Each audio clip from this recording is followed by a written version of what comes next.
We all know that fishing is a stressful thing for the fish. But is there something that's a little bit better for them? What we found is that yes, there is a big difference. Marco Vindas forskar i Norge om fiskars beteenden och har nu fått resultat från en helt unik studie. We have many different ways of catching fish. And on this project we're concentrating on 4 different major ways of catching cod. And we're checking what is the difference, what is the fish's experience.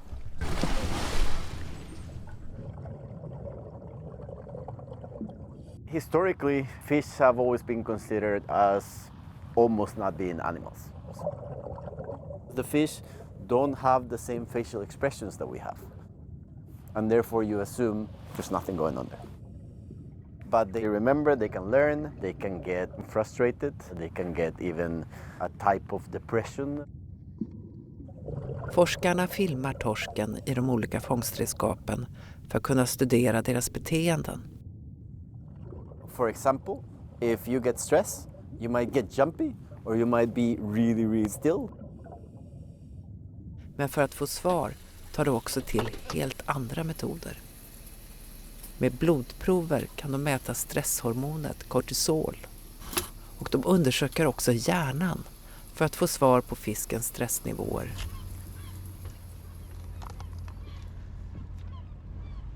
Här gäller det att ta ut och frysa hjärnan snabbt. De har bara några minuter på sig. The stress response in fish is pretty much the same as in humans. The problem is if you have a stressor that lasts a very long time. This is what we call chronic stress. Precis som för oss människor är alltså kronisk stress skadlig för fisk. Så vilken fiskemetod stressar torsken minst? Forskarna undersökte fiske med nät, snurrevad, bur och långrev. A long line, so basically a line that has hooks. When the fish gets caught, it's usually by the mouth. It's set out for a few hours and it can be quite long. It can be from 2 to 6 hours. This method is similar in terms of how stressful they are to a method where you just catch the fish in a cage. When we look at the cage and the long line, they are relatively similar, but in general the long line is a little bit worse than the cage.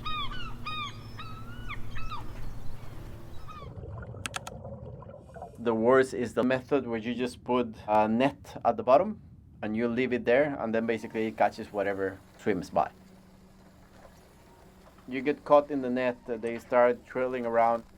It damages quite a bit their skin. Can damage the gills. A lot of them die because of this. If you look at different parameters that we've measured, the difference is huge. So the fish are way more stressed when they are caught in this way.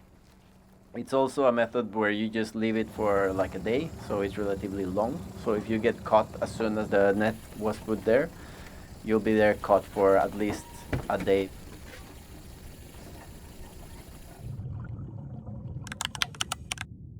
Danish sign is basically like a big net, and then you bring it up. It's a relatively quick method.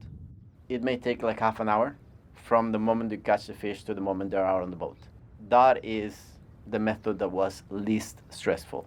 Even though they are being taken up into a net and bunched up together and so on, it's still not as bad because it's a quick way of doing it.